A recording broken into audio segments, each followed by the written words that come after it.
제가 24년에는 계속 노랜딩 이즈 하드라는 얘기를 했던 것 같아요. 그러니까 24년에도 계속 리세션 얘기도 있었고, 뭐 아예 그냥 뭐 소프트 랜딩 얘기도 있었지만, 네. 노랜딩에 대한 뷰는 없었고, 만약에 노랜딩이다 그러면 그냥 주식에 좋은 거 아니야? 이렇게 많이 생각을 하셨는데, 저는 노랜딩 이즈 하드라는 얘기를 했고, 연준의 긴축 자체가 애초에 제대로 그렇게 인플레이션을 완전히 잡을 만큼 강하지 않았기 때문에, 미국의 경제가, 명목 경제가 꽤 강하게 오랫동안 지속될 거고, 그렇게 해서 이제 장기 금리가 상승하면서 결국 아무튼 미국 주식에 문제가 될 거다. 물론 이제 24년에 이제 어느 순간에는 저희가 이제 워낙 그게 레버리지 숏이었는데 손실이 좀 크다 보니까 비중을 이제 절반으로 줄이고 절반으로만 유지를 하고 있습니다. 한마디로 딱 해칭을 위한 포지션만 유지를 하고 있는 거고, 그 외에는 이제 저희가 좋게 보는 이제 그런 자산들에 아주 강하게 롱이 되어 있고. 근데 그럼에도 불구하고 제가 이제 본격적으로 미국에 대해서 굉장히 베어리시하게 얘기한 게 24년인데 1년이 이제 넘어가는 시점에서 아직 미국 주식이 저는 타핑 프로세스를 하고 있다고 생각하는데 아직 버티고 있죠.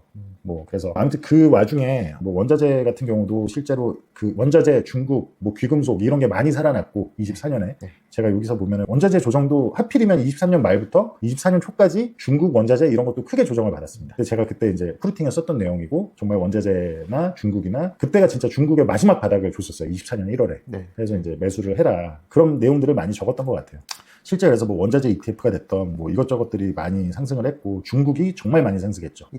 금도 정말 많이 상승했고요. 그런 내용들을 아마 정리를 하신 것 같습니다. 금의 본격적인 불마켓은 시작되지 않았다. 요 금 차트 같은 거 혹시 돼 있을까요? 금이나 여기 있네요. 그래서 요게 23년 10월 그 장기채 발행했을 때 그때도 금 얘기를 했었고, 여기 아마 제가 얘기했던 아까 24년 이제 금 진짜 본격적으로 반등하기 전에 2월 중순, 2월 말쯤에 이렇게 얘기했다라는 걸 표시하신 것 같은데, 그 뒤로 쭉 상승했다. 다만 현재는 다시 말씀드리지만 금에 대한 포지션도 좀 이런저런 이유로 지금 현재는 가지고 있지 않다.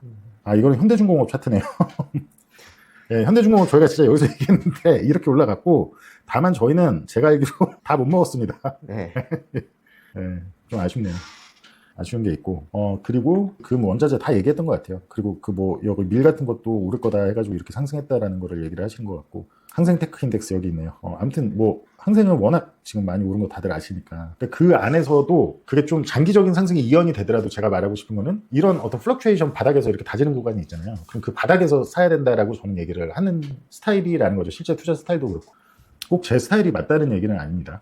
24년도 아무튼 제가 기억하는 거는 계속해서 리세션, 전형적인 리세션, 그래서 장기채를 사야 된다. 오히려 제가 많이 강조했던 게, 장기금리가 내려와 있으니까 리세션 우려를 타고 지금 주식이 올라가는 거다. 장기금리가 내려와 있는다라는 건 주식의 멀티플을 부양해 준다라는 거잖아요.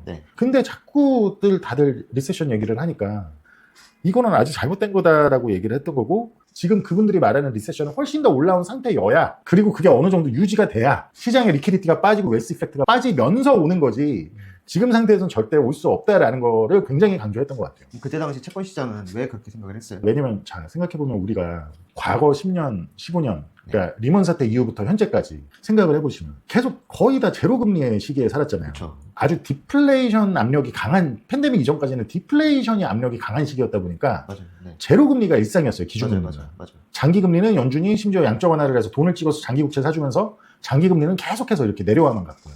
그게 무엇을 뜻하냐를 생각을 해보면, 제가 텀 프리미엄에 대해서 많이 얘기를 하는데, 과거 10년, 15년의 텀 프리미엄이야말로 그거야말로 일시적인 시기였고, 왜냐면 그때는 연준이 돈을 찍어서 부채 화폐화를 해줄 때고, 그런데도 인플레이션이 발생을 안 했으니까. 근데 지금은 그게 아니라 연준과 정부까지 합쳐서 돈을 써대니, 연준이 그걸 화폐화해주고 정부가 돈을 써대니 인플레이션의 하이어 폴 롱건데, 그럼에도 불구하고 파월이 기준금리로 제로에 있던 걸 5%까지 올렸다 그랬더니 사람들은, 왜냐면 지난 10년 넘게 5%의 기준금리를 본 적이 없거든요. 무조건 리세션이야 라고 생각을 한 거예요. 리세션 오면 다시 또 기준금리 0으로 내릴 거니까, 이런 생각을 한 거라고요.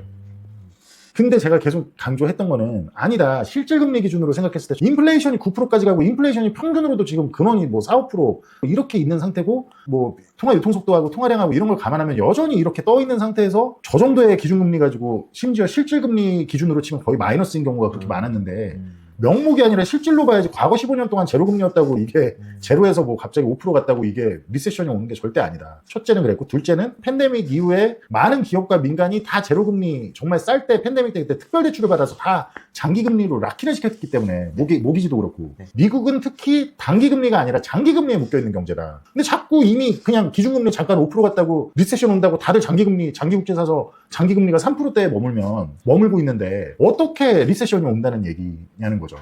사람들은 다 팬데믹 때 그때 미국이 특별 대출해주고 막 엄청 오랫동안 그냥 저금리로 묶어서 대출을 해줬기 때문에 그리고 뭐 빅테크들 다 제로금리 때 진짜 막 5년짜리 뭐 10년짜리 이런 거를 막 엄청 쉽게 다 돈을 조달을 했어요. 근데 기준금리 단기금리 올라간다고 시장금리가 내려가 있는데 무슨 특히 미국같이 다 장기금리에 묶여있는 경제가 기준금리 5% 올라갔다고 리세션이 온다고 생각하는 거는 정말 어불성설이라고 계속 얘기를 했던 거죠. 근데 사실 진짜 23년 그 장기금리 5% 가기 전까지는 아무도 제 말을 듣지도 않았고 제가 뭘 얘기를 해도 이 얘기를 제대로 이해를 못했어요. 무슨 소린지. 그래서 이제 그런 부분은 계속 지적을 했던 것 같아요. 계속. 이제는 진짜 리세션을 올 거다고 보고 일단 장기금리의 상승으로 인한 멀티플 수축이 좀 더 이뤄지면 그리고 나서 연말쯤에 아주 큰 리세션이 올 거다라고 생각을 한다는 게 이제는 장기금리가 오랫동안 꽤 높은 수준으로 머물고 있기 때문에 이해되시죠? 이런 설명을 굉장히 오래 했고 이때까지만 해도 그렇게 제가 픽을 막 드릴 때는 아니었어요. 물론 그 전에도 아까 보시면 제가 픽처럼 이렇게 드린 건 있지만 픽이라기보다는 어떤 매크로 현상에 대해서 설명하고 좀 깊은 거에 대해서 설명하는 데 많이 주력을 했고 네, 원래 논리 전달에 좀 초점을 두셨잖아요. 네네. 논리 전달에 거의 초점을 뒀었죠.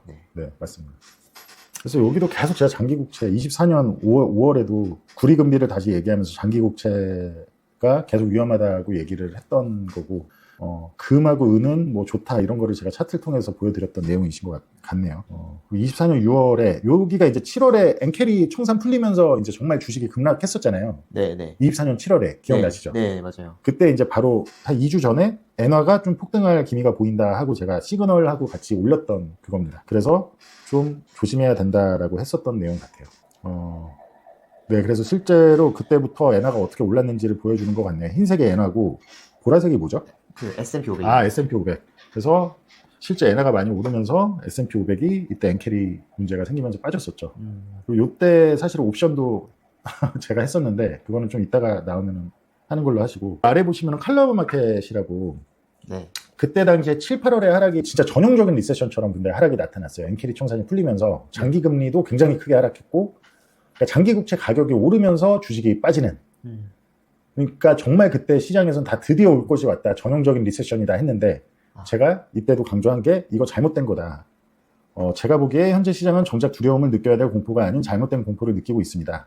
일단 근본의 고용지표에는 텍사스에서 발생한 허리케인 배럴의 영향이 매우 클 가능성이 높습니다. 이때 텍사스에서 허리케인 배럴이 있어가지고 일회성 고용지표 둔화가 나왔었는데 이런 얘기를 했었고 쉽게 말하면 우려해야 될 건 장기화되는 인플레이션이지 급작스러운 디플레이션이 아니다. 그러니까 장기 국채 가격이 급등하면서 이제 주가가 빠지는 거는 디플레이션을 우려한다는 거거든요. 이렇게 이게 아니다. 하락을 하더라도 장기 금리가 상승하면서 일단은 빠지는 게 먼저다.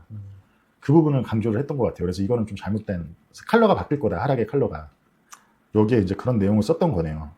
7, 8월에 그렇게 엔캐리 총산이 일어나고 장기금리가 급락하면서 주식에 어떤 급한 하락이 한번 일어나니까 9월에 뭘 했죠? 무슨 일이 있었죠? 연준이 그때부터 50bp 금리 인하를 했잖아요. 갑자기 하겠다고 리세션, 뭐 경기 둔화를 우려하면서 그리고 갑자기 실질 금리가 높다는 둥 뭐 이런 얘기를 하고 네, 맞아요. 실제 22년 긴축을 할 때는 그렇게 긴축을 늦게 해서 실질 금리를 낮은 수준으로 오래 유지를 할 때는 아무 말도 안 하더니 주식이 그렇게 출렁이고 장기금리 급락이 나오고 뭔가 고용 둔화 전형적인 리세션 같은 그런 움직임이 나오니까 이제 갑자기 50bp 인하를 하죠. 제가 아까 칼럼에서도 보여드렸지만 실제로는 그때 허리케인 베릴 영향으로 생긴 일시적 고용 둔화였는데 이제 거기서 겁을 먹고 50bp 인하를 합니다. 근데 제가 그 9월에 있었던 50bp 인하 바로 직전에 뭐라고 썼냐면 비기프라는 칼럼에서 장기금리가 하락이 아닌 상승하는 상황으로 주식시장의 멀티플이 크게 수축되며 미국 내 쌓여있는 웰스 이펙트가 크게 꺾인 후에야 실현될 수 있다. 지금 현재 상태에서는 전형적인 그 리세션이 올 수가 없다.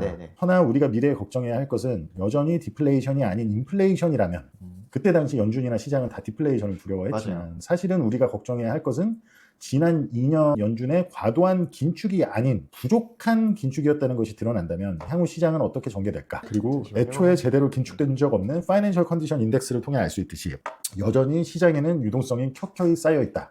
이런 상황에서 40년 만에 고삐 풀린 인플레이션이란 거대 매크로 환경이 정말 연준의 목표치를 넘어 채권 시장이 기대하는 디플레이션 형국으로 변화할까? 만약 어떠한 트리거로 인해 전쟁 등 시장 내 쌓여있는 유동성이 미국의 CPI 인플레이션을 다시 건드린다는 마켓 프라이싱, 여기서 말하는 건 장기금리를 얘기하는 거죠. 어떻게 돼야 할까? 현재 시장에 디플레이션이 아닌 인플레이션을 우려하는 베팅 혹은 프라이싱이 존재하는가? 라고 썼어요. 제가 이때 당시에 사실 7월 급락대 그때 3%에서 불러서 제가 잠깐 나가서 이런 얘기를 했는데 그때는 시장이 진짜 모두 다 디플레이션, 그러니까 리세션만 얘기할 때라 정말 뷰수도 안 나오고 제가 원래 말도 잘 못하지만 뷰수도 안 나오고 진짜 아무도 안 듣더라고요. 이건 잘못된 형태가 장기금리가 오르면서 문제가 먼저 생기는 거지 했는데 이제 아무도 안 들었고 실제로 그래서 9월에 제가 이때 당시에 저희 채널에도 그렇고 저희 유튜브 그렇고 프루팅에 아주 자주 남겼는데 정말 연준이 만약에 금리를 인하를 하면 9월에 하게 되면 그거야말로 정말 베어 스티프닝에 아주 큰 트리거가 돼서 드디어 2년 넘게 역전돼 있는 장단기 금리 역전을 정상화시킬 거다. 베어 스티프닝이라고 하면 장기 금리가 올라가는 형태죠. 네. 앞에 금리가 내려오면서 네. 금리가 내려오는데 앞에 금리가 더 내려오면서 정상화되는 게 아니라 장기 금리가 올라가면서 네. 그 자세한 논리는 제가 프루팅에 많이 썼지만 네. 그럼 이때 당시에는 증시 자체는 좀 반등을 할 거라고 보셨어요? 그거는 사실은 확실치 않았어요. 그러니까 이렇게 뭐 횡보를 하다가 다시 장기 금리가 오르면서 뭐 하락할 수도 있다고 생각했지 주식이 다시 반등해서 전고점을 깨고 올라가는 그것까지는 사실 생각 못했어요. 근데 어쨌든 하락의 칼로가 바뀌어야 된다. 지금 이건 잘못. 오히려 이런 식으로 또 리세션 우려, 고용 우려하면서 여전히 제가 보는 파이낸셜 컨디션이나 여러 가지가 뜨거운데 미국의 명목 경제가 뜨거운데 이런 상태에서 장기 금리가 내려간다라는 건 당연히 미국의 유동성이나 어떤 명목 경제를 다시 뜨겁게 하는 거다. 다시 또 물가 지수나 이런 걸 높일 수밖에 없다라고 봤던 거죠. 그래서 이때 아마 유튜브에서 여기서 제가 얘기를 아마 강하게 얘기를 했을 텐데 이게 아마 9월쯤에 이제 FOMC 하기 직전이나 그랬을 거예요. 네. 뭐 언젠지 제가 정확히 저희 직원분이 정리하신 거라. 근데 베어 스팁의 시간이 온다 하고 제가 요거 아마 그때 당시 보시면은 재밌을 텐데 그러니까 연준이 금리를 낮춤으로 인해서 장기 금리가 많이 올라갈 거다. 정말 이것도 제가 뭐 굳이 제 입으로 쑥스러워서 얘기 잘 안 하지만 아무도 얘기한 사람이 없었습니다. 그러니까 이런 결과가 나올 수 있다는 걸 전망하는 사람 분도 없었고 그래서 제가 요 9월 18일에 이렇게 썼네요. Too easy to cut. 지금 인하를 한다는 건 굉장히 잘못된 거고 아주 부작용을 야기할 거다. 장기 금리를 오히려 높이는 결과를 올 거다라고 얘기를 했던 건데 롱 듀레이션 자산에 대한 숏 전망을 유지하고 있고 이년물 채권에 대한 전망 또한 이제는 뉴트럴한 스탠스로 가져갑니다. 현재는 이년물을 좋게 보고 있습니다. 네. 롱 듀레이션 자산의 숏 전망이라는 건 장기채를 얘기를 하겠죠. 장기채와 또 나스닥 같은 것도 여전히 부정적이니까. 그러니까 이때부터 이제 탑핑 프로세스를 지금 계속 하고 있죠. 네. 나스닥은. 실제로 아무튼 제가 글을 썼다는 시점으로 표시를 하신 것 같고 30년물이 이때부터 실제 연준이 50bp 인하를 하니까 맞아요. 다들 이때 50bp 인하하면 모든 문제 끝난다. 정말 장기 금리도 내려가고 더 좋아질 일만 남았다라고 다들 생각을 하셨지만 반대로 연준이 기준금리를 100bp 올리는 동안 장기 금리는 반대로 100bp 올라갔죠. 맞아요. 네. 그러면서 베어 스티프닝으로 인한 커브의 역전된 정상화가 끝났습니다. 네. 네. 12월 정도에 끝났죠. 네네 12월 맞습니다. 17일. 네. 실제로 그래서 장단기 커브가 이렇게 2년 넘게 대공황 이후로 처음으로 2년 넘게 역전되어 있던 게 나름 한 번도 그렇게 역전된 게 정상화가 베어 스티프닝으로 일어난 적은 없었어요. 근데 제가 그걸 정말 정확히 맞춘 건 저밖에 맞아요. 없었고 그래서 실제 베어 스티프닝으로 금리를 내렸는데도 베어 스티프닝으로 커브가 정상화가 됐고 그게 이제 12월에 끝났습니다. 네. 그죠? 그러니까 결국에는 이제 노랜딩스러웠는데 제가 계속 말했듯이 옐런이 장기채 발행 가지고 장난쳤고 뭐 연준도 BTFP 하고 네. 실제로 뭐 기준금리를 5%까지 올렸다고 해봤자 지난 100년으로 치면 5%의 기준금리가 절대 높은 기준금리가 아니에요. 그리고 실질로 봐야지 명목으로 뭐 지난 10년 동안 0%의 기준금리였다고 그게 중요한 게 아니라 실질로 봤을 때는 팬데믹 때 너무 많은 유동성을 풀었기 때문에 5%의 기준금리 가지고는 택도 없었던 금리였다고 저는 계속 강조를 했던 거고 거기다 더 중요한 거는 단기금리가 아니라 중요한 건 장기금리인데 미국의 경제를 둔화시키는 거야. 신흥국 같은 경우는 단기금리를 통해서 경제가 실제 둔화가 되고 하지만 왜냐면 한국 같은 경우는 장기 고정 금리가 거의 없어요.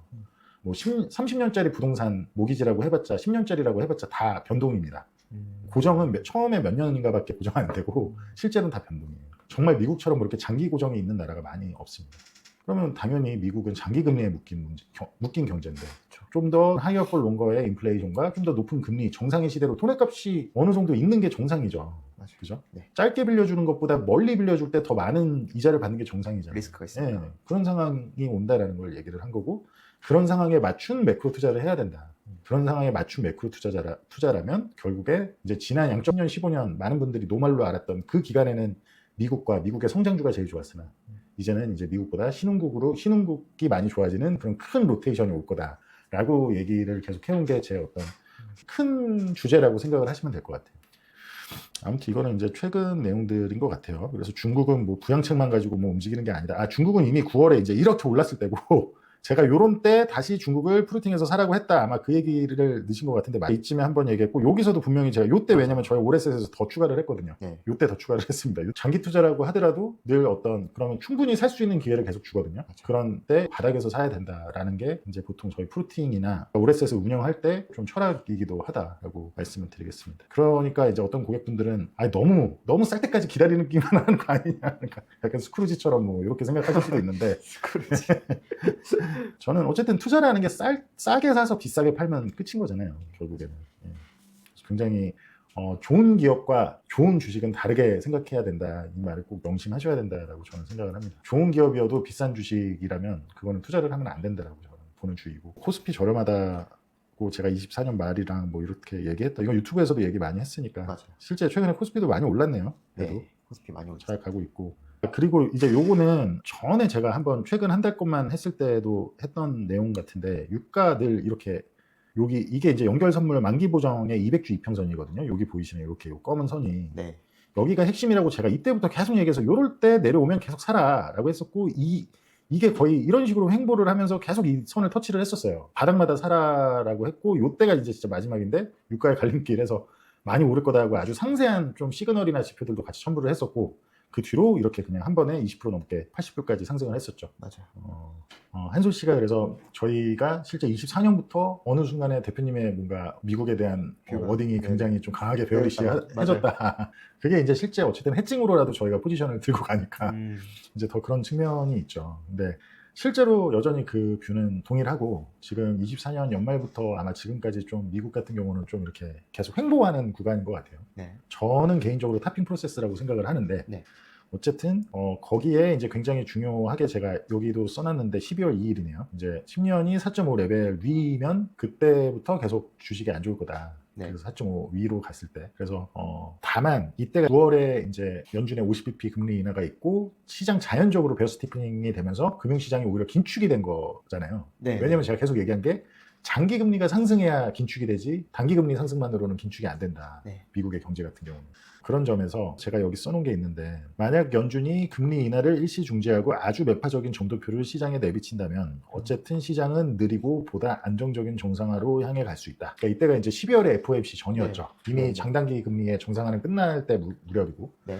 어쨌든 10년물 금리가 이때 막 엄청 또 베어스틱으로 크게 상승하던 와중이라 아마 그 후가를 이제 알게 된 연준이 실수한 걸 알았을 거 아니에요. 아무리 겉으로 뭐 태어난 척을 하더라도 알게 된 파월이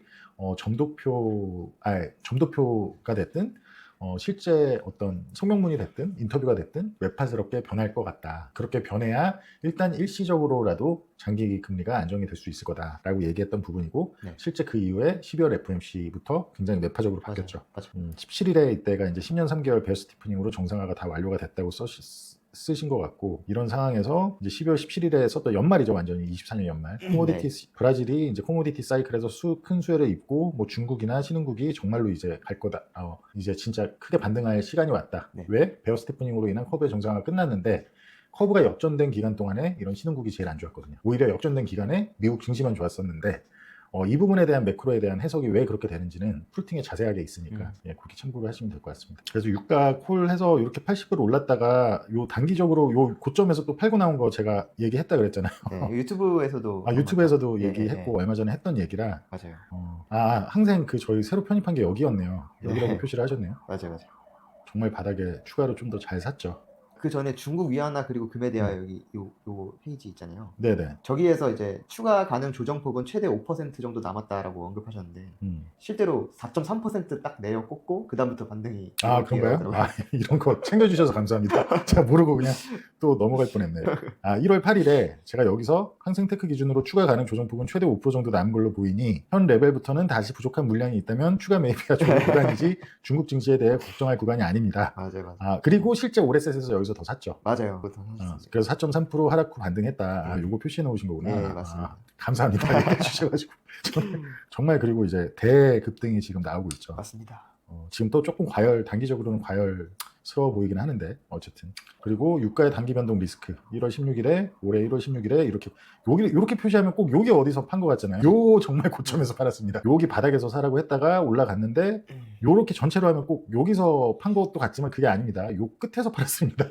80불 위에 정말 요 끝에서 저희가 팔았고 맞아요. 프루팅에도 고지를 했고, 그러니까 장 열기 전에 이게 아마 금요일 캔들이었고 이게 월요일 캔들인데 월요일 시작할 때 팔았어요. 이때 요 위에서. 꼭대기에서 팔았습니다. 예, 그렇게 해서 내려왔고 최근에 다시 또 원유에 대한 어떤 포지션을 콜을 프루팅해서 했는데 그거는 이제 제가 지난번에도 말씀드렸지만 프루팅해서 확인하시면 될 것 같고 네. 그리고 엔화 맞아요. 엔화하고 이제 국채 2년물에 대한 롱콜을 이제 제가 하기 시작한 게 요쯤이다라고 표시를 하신 것 같은데 더 바닥 아니었나요? 여기 어디였던 것 같은데 아닌가? 네. 아 21일이면은 여기 요쯤이구나. 네네. 어쨌든 엔화가 실제 그 뒤로 잘 가고 있고 저는 참고로 엔화가 장기적으로 좋다라고 보고 있습니다. 단기적뿐만 아니고. 네. 그리고 요거는 제가 옵션을 한 계약만 해보실 분들은 해보셔라라고 해서 옵션을 정말 요 꼭대기에서 제가 7월에 그 급락장은 옵션으로 정말 정확히 맞췄고 네. 다만 여기도 이제 먹고 나올 수 있는 구간이 꽤 많았는데 먹고 나오신 분들도 계시겠지만 저는 어쨌든 그냥 이거 뭐 부담되지 않는 돈으로 정말로 좀 더 큰 하락을 생각하고 그냥 보험 성격으로 가져가는 거기 때문에 근데 아직 이거는 일어나지 않고 있습니다. 원유는 이번 하락 때 그때 제가 조정하고 왔을 때 69, 71불 레인지까지는 보통 프루팅에서 질문 주시면 제가 답변도 자세히 드리고 다 답변을 드리는데 원유 추가 하락이 69에서 71불 레인지까지 올 수 있을 거라고 봤지만 그리고 나서 다시 크게 급등할 거다라고 했었고 네. 실제 그래서 70불 바닥을 찍고 지금 상승 중에 있죠. 그냥 여기까지인 것 같고 이게 어떻게 보면은 저희 서비스가 보통 뭐를 하는 건지도 좀 자세히 보여드리고 많은 분들이 되게 지루하고 그냥 어려운 매크로 얘기만 막 방대하게 있을 거라고 생각을 하시는데 사실은 그런 매크로에 대한 좀 심화적인 내용도 얘기를 하고 실제 예전에는 그런 심화적인 내용을 좀 어떻게든 이해를 시켜드리고자 이제 노력을 많이 했지만 지금은 그것뿐만 아니라 정말 실질적으로 어떻게 들어가는 게 좋고 뭐 매수 매도 뭐 이런 자산 뭐 그리고 뭐 가끔씩은 종목도 뭐 이렇게 좀 어떻게 보면은 전망을 많이 한다. 그리고 많은 분들이 좀 제가 자꾸 뭐 이거 저번에도 얘기했지만 뭐 큰 주제로 외부 채널 나가서 뭐 미국 위험하다 얘기하니까 뭐 미국 슛만 치고 뭐 이런다고 생각하는데 그게 아니라 정말 다양한 자산에서 심지어 그 자산이 그냥 횡보하는 와중에도 잘 사고 팔고 또 심지어 그중에 좋은 종목을 사서 수익을 많이 내기도 하고 하면서 해칭을 같이 겸비해가면서 절대 수익을 하는 거지. 저희가 좋게 생각하는 거에는 롱 포지션을 압도적으로 들고 가고 숏은 레버리지로 좀 해치 성격으로 보유는 하지만 그거는 늘 일정 부분만 정해서 한다라고 생각을 하시면 될 것 같아요. 그래서 그렇기 때문에 저희가 그런 수익률이 가능한 거고 프루팅도 다시 말씀드리지만 어려운 얘기 공부하는 것 같아 이런 느낌이 전혀 아닙니다. 되게 실제 매크로도 이해를 하시기 쉽게 그리고 바로 그런 일반적인 매크로에 대한 글도 이해를 하실 수 있고 투자 아이디어를 가져가실 수 있는 글들을 하는 거는 기본이고 사실 제일 이제 최종적이고 중요한 거는 요새는 정말 살짝 좀 리딩방스럽게 좀 방향성 제시나 뭐 가격 제시 뭐 이런 것들도 하기 시작한 거는 작년 한 4분기 정도부터 좀 그렇게 한 것 같다. 네네. 그래서 아주 재밌고 풍성해진 프루팅이니까 프루팅도 많이 가입해 주시고 또 아시겠지만 오래세 가입하시면 알아서 수익은 계속 절대 수익 가져가시면서 프루팅을 무료로 구독을 하실 수 있기 때문에 많은 관심 부탁드린다고 정리하겠습니다. 네. 혹시 뭐 질문이나 리스크 관리라고 해야 되나요? 네네. 그러니까 전체적인 뷰는 그 24년부터 좀 미국의 부정적인 시각을 이렇게 갖고 이제 투자를 진행을 하셨는데도 불구하고 이제 21.5% 예, 작년에 21.5%. 의 수익을 냈다는 게 저는 놀라워요. 그러니까 왜냐면 미국이 어쨌든 그쵸. 강했는데 그거에 대한 숏해칭이 있었는데도 그렇죠. 쇼트증이 있었는데도 관리를 했다는 게 되게 리스펙 할 만한 것 같아요. 감사합니다. 예.